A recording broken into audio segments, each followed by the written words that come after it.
You know the vibes. Another week of the Hoop Genius podcast presented by NBA 2K22, episode 101. Thank you so much for all the love that you guys were showing for episode number 100. As we said on Friday, we're going to go even harder, bigger, and better than ever before. BJ Armstrong in the building. How you feeling? How was your little trip to Chicago? How was your weekend? Woo!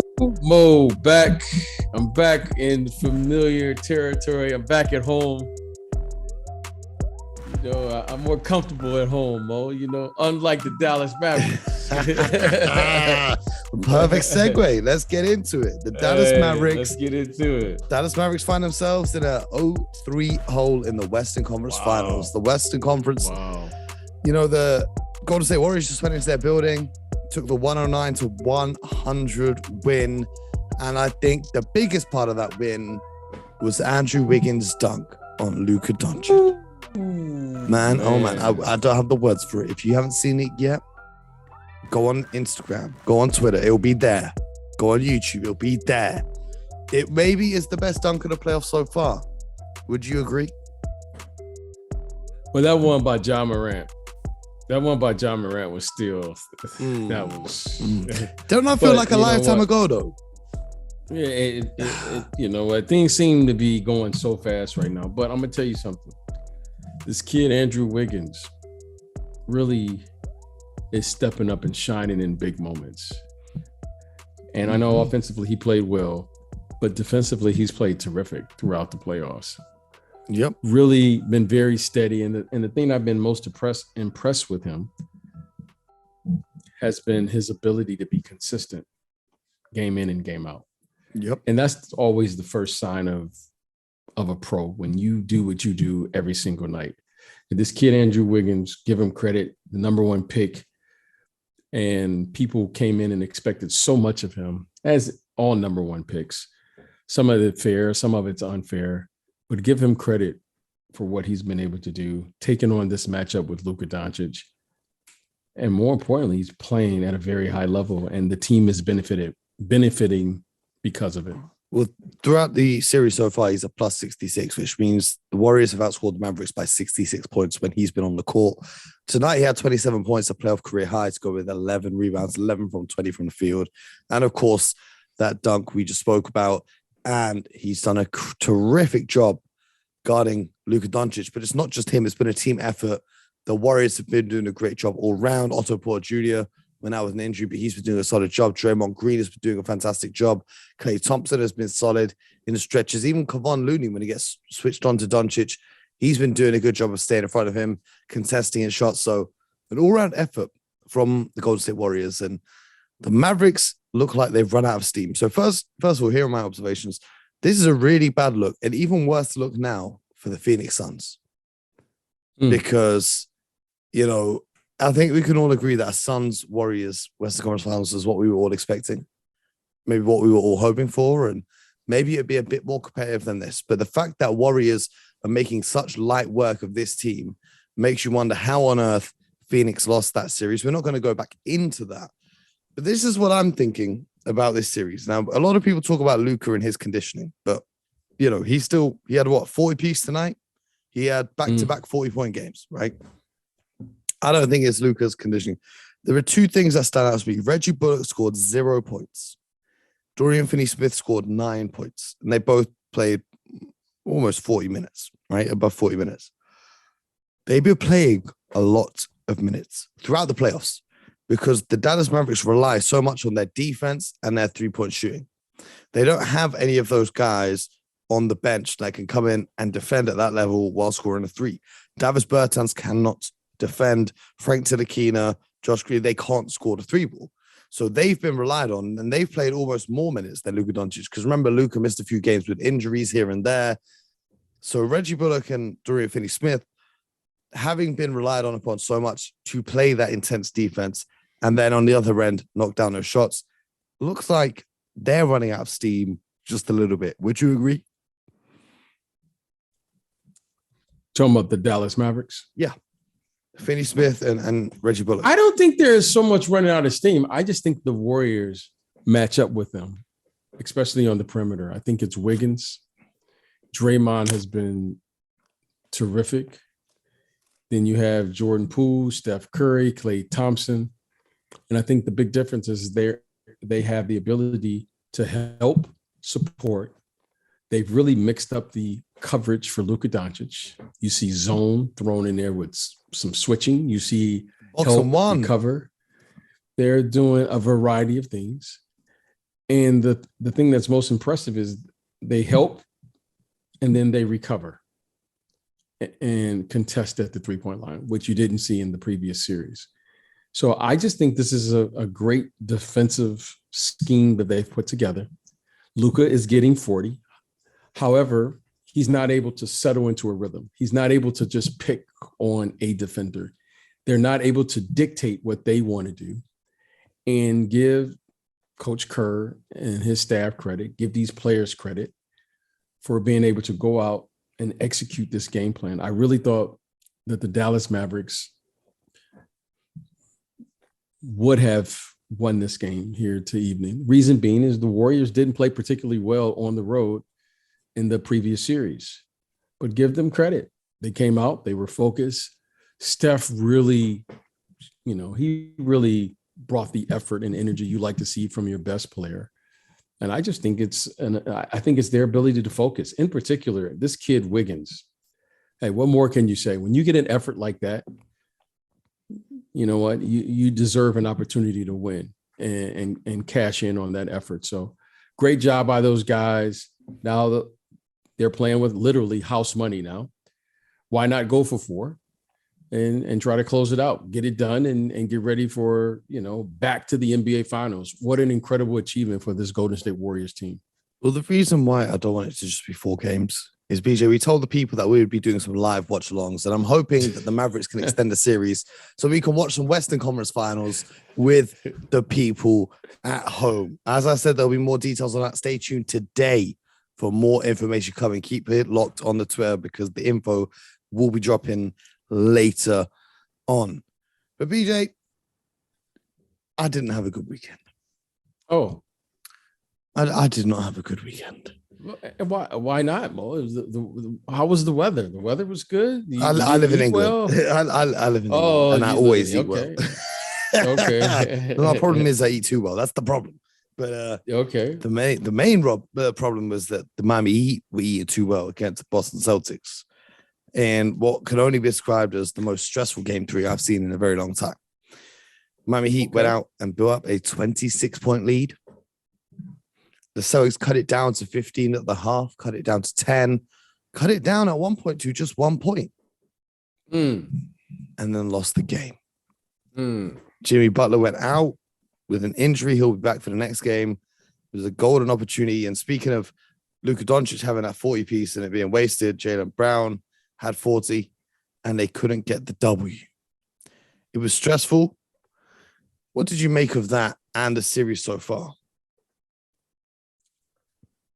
Mo, I think this is a residual effect of what we saw starting it with the bubble.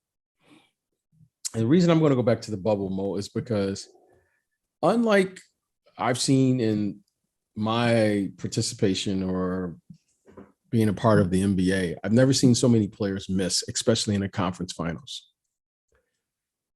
The whole thing with Jimmy Butler missing and all of the players that have missed for various reasons is I'm pretty convinced now that these players are missing, Mo, because there isn't enough time.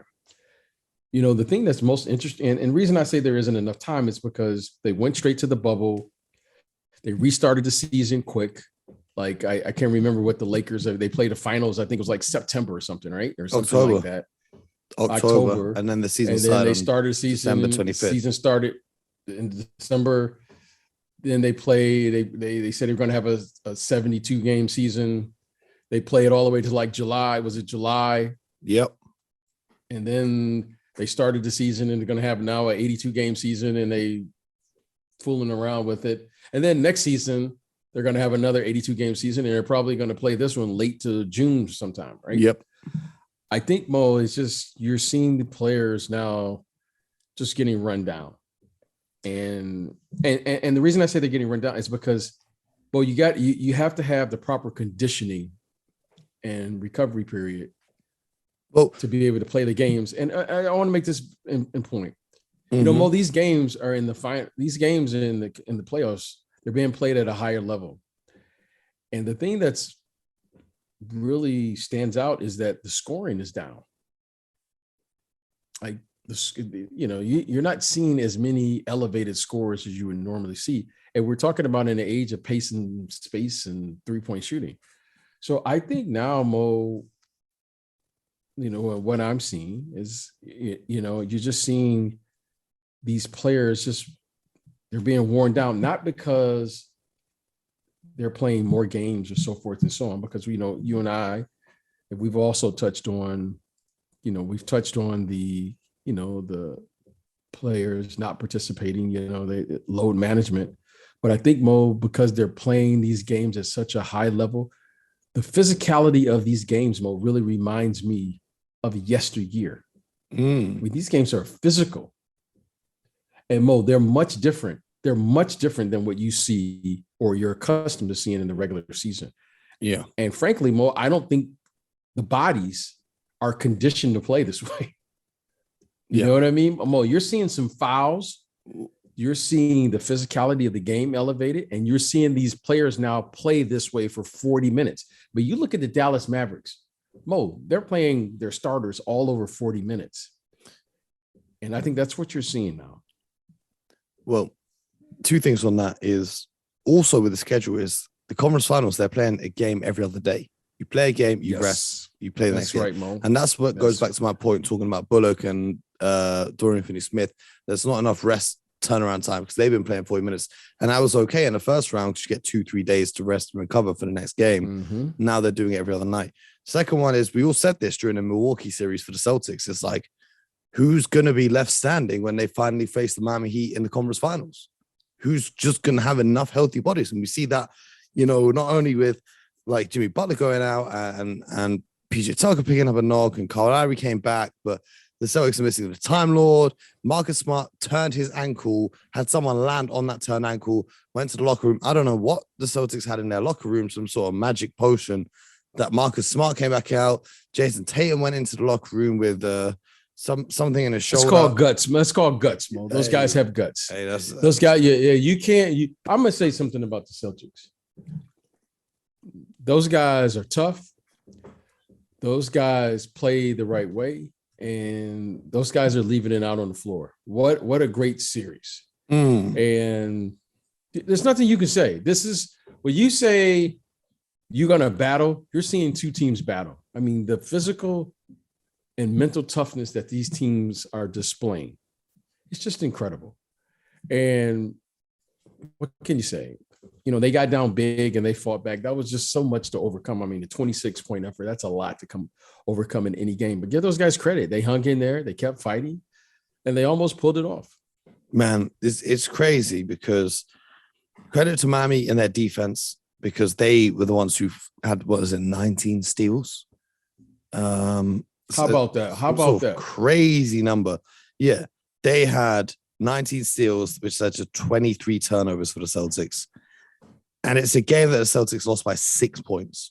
Not to mention the free throws that they missed. I believe if the Celtics had just knocked down their free throws, they missed 7 free throws. So they would have won if they knocked down the free throws or if they just didn't commit 23 turnovers. You don't deserve to win the game if you turn the ball over 23 times. And they would, some of them were just ridiculous. They were literally passing the ball to the Miami Heat. It's going to be interesting to see how Jason Tatum in particular responds because he had a horrendous game. And I feel like when he came back out of the locker room, if he never came back out, the Celtics would have almost had a better chance of winning the game because he was playing horrendous basketball in that game 3. He had finished with 10 points, 3 from 14 from the field, 1 from 7 from downtown. I feel like that kind of changed the flow of the Celtics trying to scrape their way back in when they cut the lead down to just 1.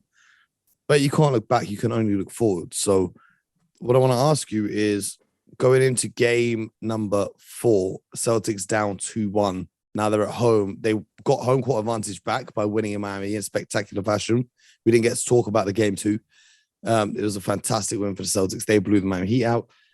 But what is your game plan going into game 4? What's the mindset you need to be in to regain? Well, now that Miami have the home court advantage back, but what's the mindset you have to try and tie up the series? Because you don't want to go down 3-1 in the conference finals, especially with so many key guys missing. Well, the big thing, Mo, is let's talk about the turnovers.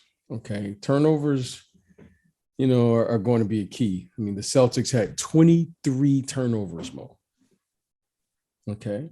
In game 3. I mean, Mo, you can't win with 23 turnovers. Many of these things you can clean up. I think, we talked about steals. The Miami Heat had 19 steals. Okay, Mo, that's, which led to 33 points. Okay, points off of turnovers. Mm-hmm. Okay, Mo, you just have to clean that up. Some of them were, just careless turnovers. So the Celtics are going to have to really clean that up. I think if they clean that up, they don't get down 26 points and just continue the game plan. And when you look around, I'm sure, what can they can't blame anyone for that. I mean, the assists were roughly the same. I think they won the rebounding edge. Yep.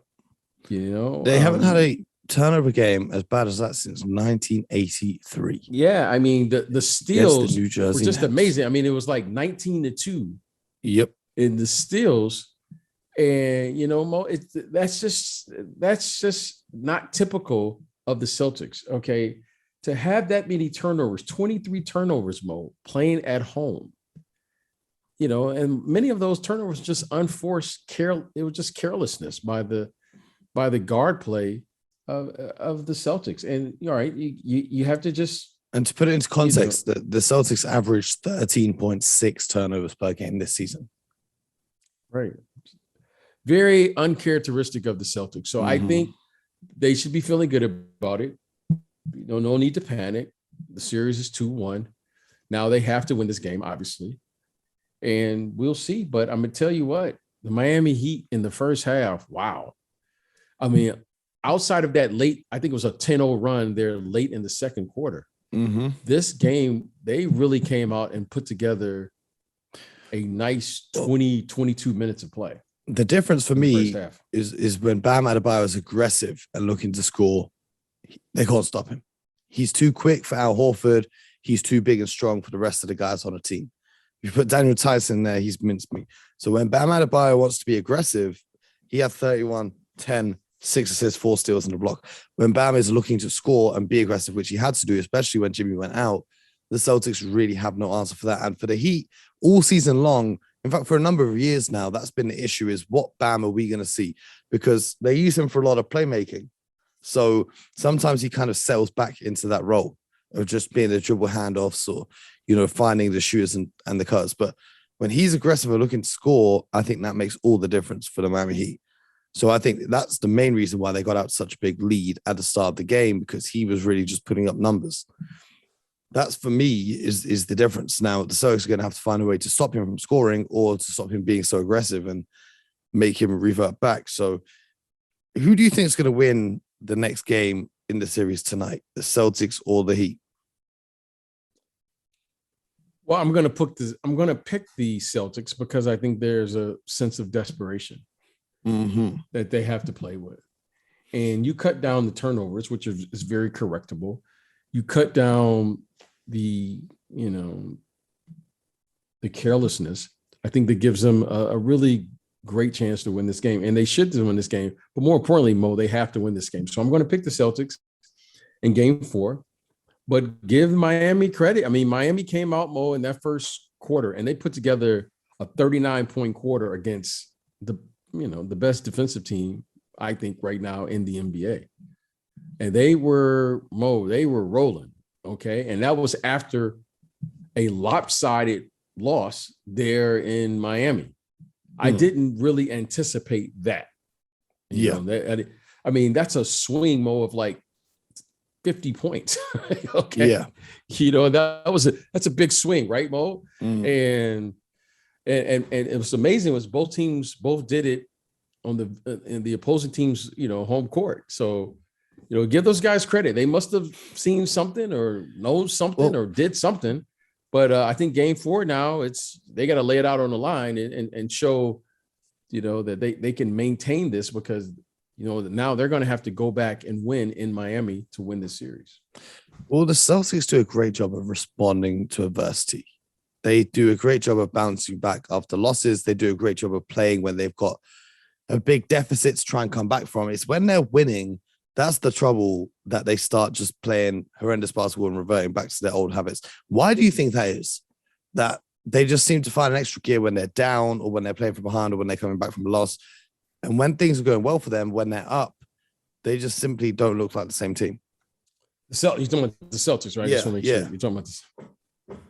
But, Mo, it's just, that's just who they are. That's just who they are. And the one thing I like about the Celtics is they play through their mistakes, and they stick in there together.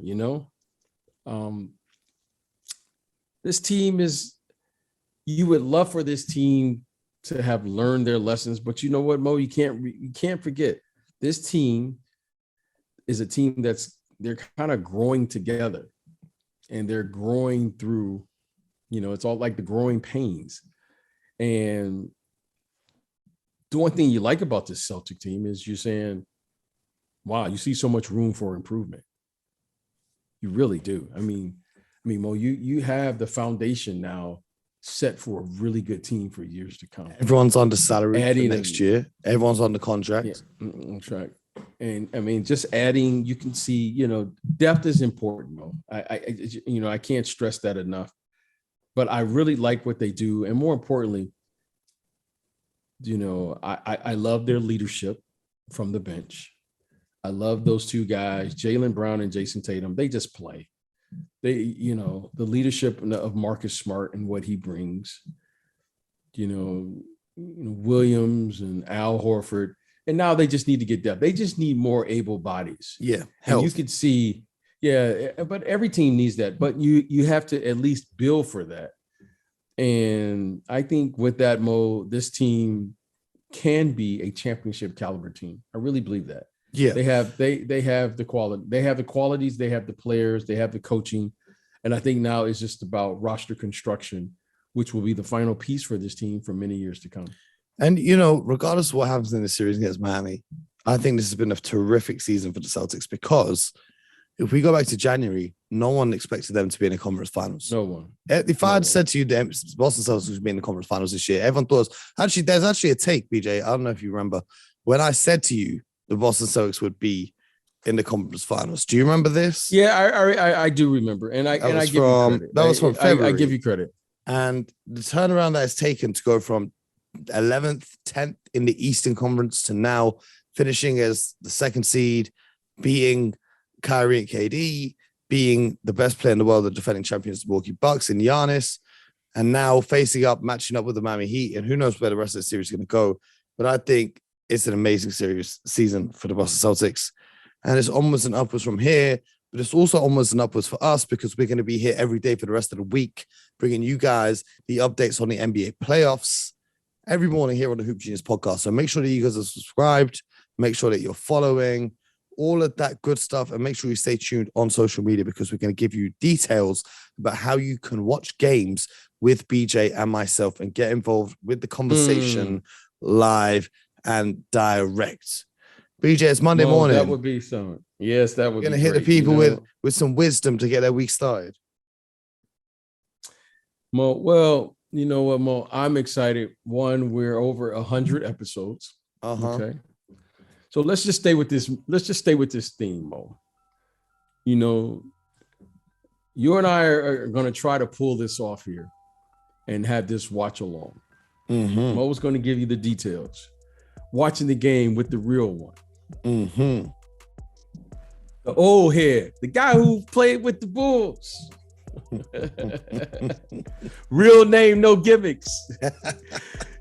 You got to come rock with us for at least one game. Because I'm going to tell you what, we're going to have some fun. We're going to, let the game be the star. My man, Mo Moonsey is going to be there. You know the vibes. You know the vibes. And I'm going to be there. And of course, you going to be there.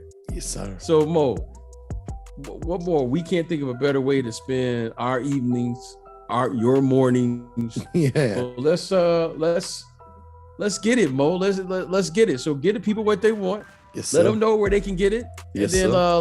let's get this done. That's right. Let's get it done. Stay locked on Twitter, as I'm going to be tweeting out the information as the deal gets signed later on today.